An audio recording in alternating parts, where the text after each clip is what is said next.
In the prior video, we discussed the scope of the revenue standards, both ISC 606 as well as IFRS 15. We now want to move into the first step. If you remember from the overview video, the standards create a 5-step process for recognizing revenue. The first step, once you've determined that the agreement is within scope, is step 1, and that focuses on identifying the contract. As with all these videos, what you see on your screen is a software that we've developed to help companies understand the requirements as well as to implement the requirements.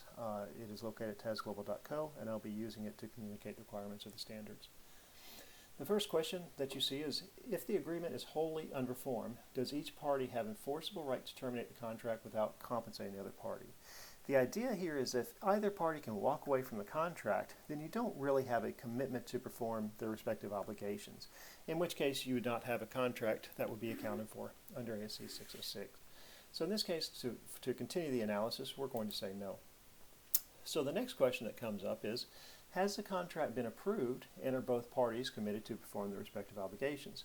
So as we talked a moment ago, if you could walk away from it, then you wouldn't be seen to, without compensating the other party. If there's no penalty from walking away, then you wouldn't be seen to having a commitment to perform your obligations. However, if the contract, you do have a commitment to perform your obligations, then the contract also has to be approved. So the form of approval can vary. It could be verbally in some cases. It could be an email. It could be a purchase order. It could be a multiple different approval processes. The key is, though, that whatever the approval process is, it has to be legally enforceable. So for purpose of the analysis, we're going to say yes, this contract has been approved and there is commitment to perform by both parties. By the way, if you need clarification on what the actual requirement is, you can select the green question mark button here, and it will provide you with a summary of the requirement. You can see there it says approval of a contract can be written, oral, or implied by an entity's customary business practices. Then the definition it continues to elaborate. If it's still unclear how to apply the requirements, push the I button here, and it will bring up an example as to how the requirement is actually applied. So the next question is, does the contract identify each party's rights regarding the goods or services to be transferred? So in order for a contract to be accounted for under ASC 606, the rights of all parties, or at least both parties to the contract, must be specified within the contract. Sometimes these rights might be within a single agreement.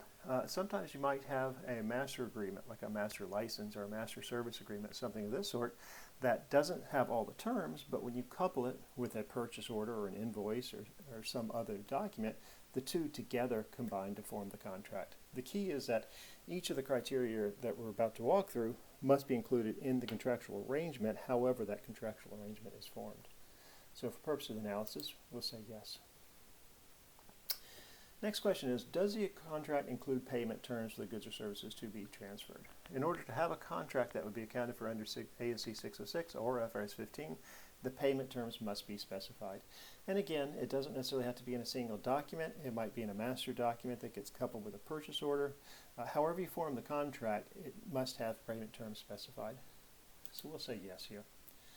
Next question is, does the contract have commercial substance? And what the standards are getting at, or what they're asking here, is does the contract change the risk, timing, or amount of future cash flows?